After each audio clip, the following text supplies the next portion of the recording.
300 साल पुरानी चुड़ैल। सलामपुर नाम का एक शहर था। उस शहर में जमीन की कमी होने के कारण शहर के लोग अपने घर अब शहर के बाहर बनाने लगे, जिसकी वजह से भारी संख्या में पेड़ों को काटना पड़ा। उन्हीं में से एक पेड़ पर 300 साल पुरानी बुढ़िया चुड़ैल रहती थी। पेड़ काटने की वजह से उसका घर भी टूट चुका था। अब वो अपने घर की तलाश में इधर उधर भटक रही थी। घूमते घूमते उसे सड़क के किनारे एक औरत गिरी हुई मिली, जो मर चुकी थी। वो बूढ़ी औरत के शरीर में जा घुसी और खड़ी हो गई। मुझे तो शरीर मिल गया। वो औरत सबके घरों में काम करती थी। चुड़ैल जाकर एक औरत और सब्जी वाले के पास जाकर खड़ी हो गई।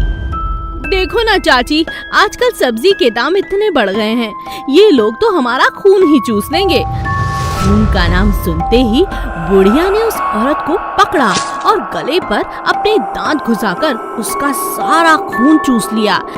मजा आ गया। अचानक उस औरत का पति वहाँ पहुँचा तो चुड़ैल ने उसे छोड़ दिया। औरत तुरंत वहाँ से चिल्लाती हुई भागी। देखो देखो, चाची ने मेरे साथ क्या किया, मेरी गर्दन पे काट लिया। मेरे अंदर तो जान ही नहीं है, सारा खून पी गई। मैंने ऐसा किया नहीं, क्या कह रही हो तुम। वो औरत वहाँ से चली गई, लेकिन उसके खून का स्वाद अब उसे परेशान कर रहा था। वो उसी के खून को और पीना चाहती थी। बड़ा मजा आया था आज, बाल बच गई। पर बाकी बचा खून भी मैं ही पीने वाली हूँ। कुछ दिनों बाद उसी औरत के घर पर एक जश्न था। उसने सोचा, चाची को बुला ही लेती हूँ। वो औरत चाची के घर जाती है।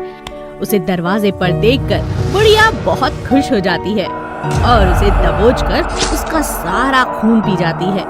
अरे कोई है, मुझे बचाओ। गांव वालों ने जब ये सब देखा तो उस औरत की जान बचाने लगे और पागल खाने फोन करके बुढ़िया को वहाँ भेज दिया। लेकिन बुढ़िया ने वहाँ भी किसी को नहीं छोड़ा और कईयों का खून पी लिया। इस बात पर पागल खाने वालों ने तांत्रिक को बुलाया। आ गई तुम, और कितनों का खून पियोगी? हिम्मत है तो मेरा खून पीकर दिखाओ।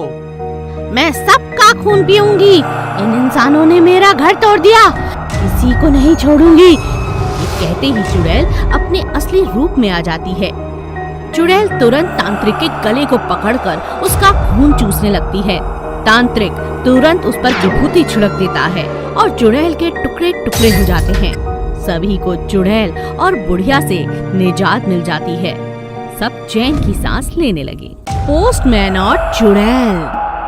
एक बार एक पोस्टमैन एक पार्सल देने एक घर पर पहुंचा। घर का दरवाजा खुला हुआ था तो वो सीधा अंदर जा पहुंचा।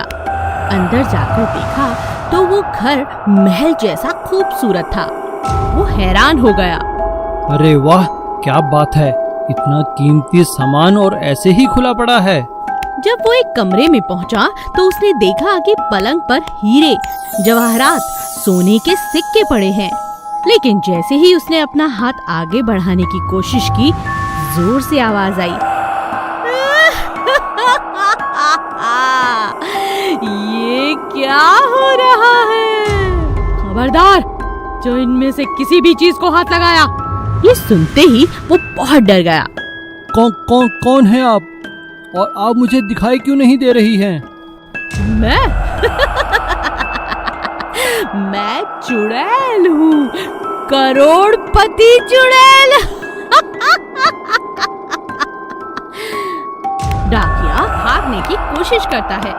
अरे रुक, कहाँ डर कर भागता है? रुक जा, मैं तुझे कुछ नहीं करूँगी, वादा करती हूँ। ये मेरी बेटी का घर है। कुछ साल पहले मेरी बेटी और दामाद इस घर में रहते थे। मेरी बेटी की सास बहुत ही ज्यादा बुरी थी, लेकिन लेकिन जब भी वो पढ़ने बैठती थी तब उसकी सास उसे ढेर सारा काम दे दिया करती थी। फिर एक दिन मेरी बेटी टीवी पर एक प्रोग्राम देख रही थी। अरे, मैं तो ये प्रतियोगिता जीत सकती हूँ, पर कैसे? मैंने तो तैयारी भी नहीं की। लेकिन जैसे तैसे मेरी बेटी ने उस प्रतियोगिता के लिए बहुत मेहनत की, लेकिन उसकी सास से ये सब बर्दाश्त नहीं हो रहा था। जिस दिन उसे अपनी प्रतियोगिता के लिए जाना था, उसकी सास ने उसके खाने में जहर मिला दिया, लेकिन वो खाना गलती से मैं खा गई और मैं मर गई। तुम बताओ, तुम यहाँ कैसे आए? ये चिट्ठी जरूर मेरी बेटी के लिए होगी, है ना? लाओ मुझे दो, और ये लो, ये जेवरात तुम अपने घर ले जाओ।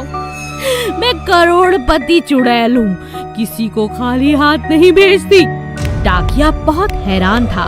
उसने चुपचाप वो जेवर लिए और वहाँ से वापस लौट आया, लेकिन अभी तक उसे यकीन नहीं हो रहा था। आज दिन में उसने एक करोड़पति चुड़ैल को जो देख लिया था। वायरस चुड़ैल। एक गांव से आगे एक जंगल था जिससे पहाड़ों का रास्ता निकलता था।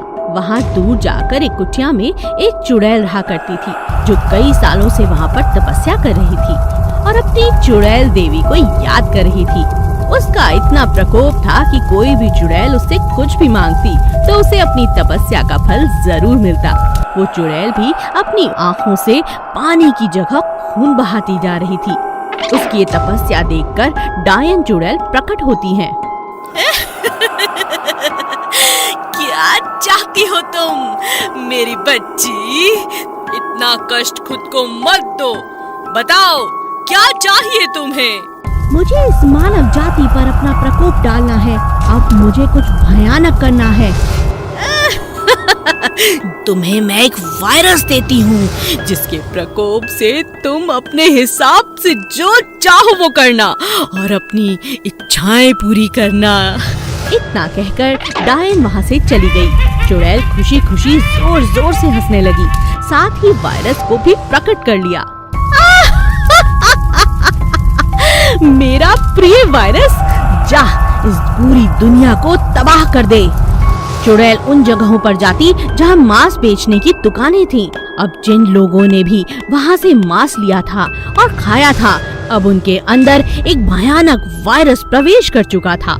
और उसके बाद जिन जिन लोगों ने एक दूसरे से संपर्क किया, उनके मुंह और छूने से वायरस जाने लगा। जहाँ भी कोई बीमार मनुष्य होता, उसी बीमारी से दूसरों को भी ये बीमारी लग जाती।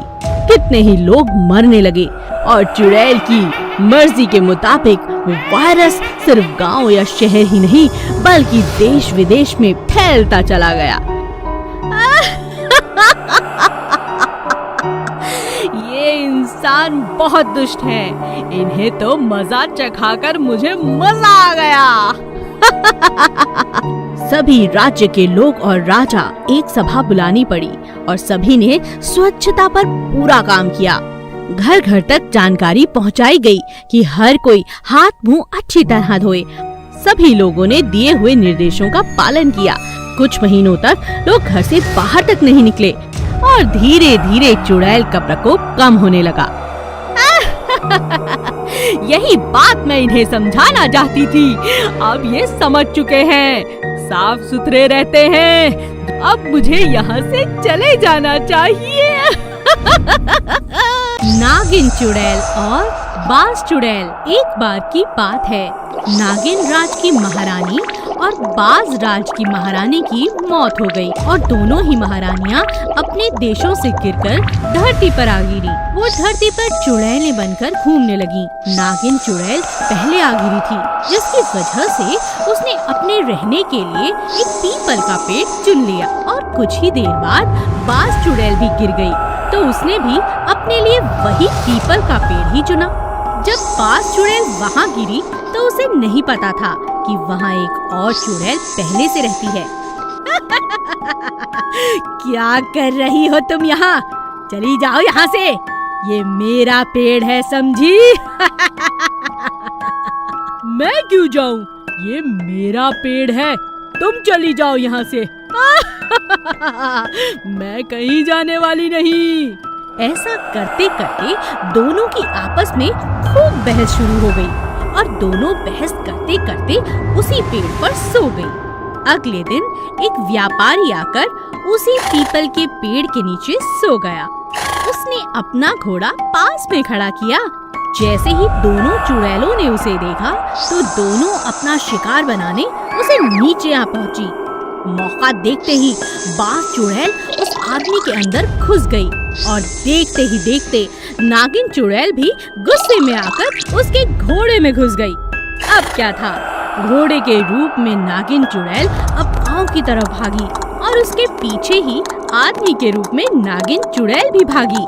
उन्हें देखकर गांव के सभी लोग डर गए। इतने में गांव के मुखिया जी वहां आ गए और वो उन दोनों को रोकने ही वाले थे कि नागिन चुड़ैल अपने असली रूप में आ गई और उसे देखकर बाज चुड़ैल भी अपने असली रूप में आ गई। बाज चुड़ैल मुखिया जी को अपने पंजों में जकड़कर पीपल के पेड़ पर ले गई।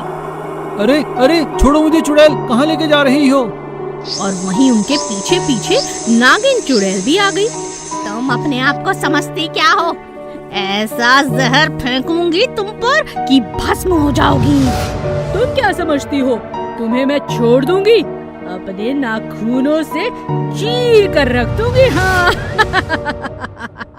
बाज चुड़ैल ने अपने नुकीले पंजे नागिन की आंख में मार दिए। नागिन चुड़ैल ने अपने जहरीली जुबान से दांतों से उसे काट डाला। दोनों में काफी घंटों तक लड़ाई चलती रही और वो दोनों बुरी तरह से जख्मी होकर नीचे गिर पड़ी। उतने में ही मौका पाते ही मुखिया जी वहाँ से गांव की ओर भागे। अरे चलो मेरे साथ, वो दोनों वहाँ जख्मी पड़ी होंगी, उन्हें चलकर आग लगा देते हैं। लेकिन जब वो गांव वालों के साथ वापस आए तो उन सब ने मिलकर उन दोनों को वहीं आग लगा दी और उन्हें मुक्ति दे दी। और उसके बाद फिर कभी भी उस गांव में किसी चुड़ैल का साया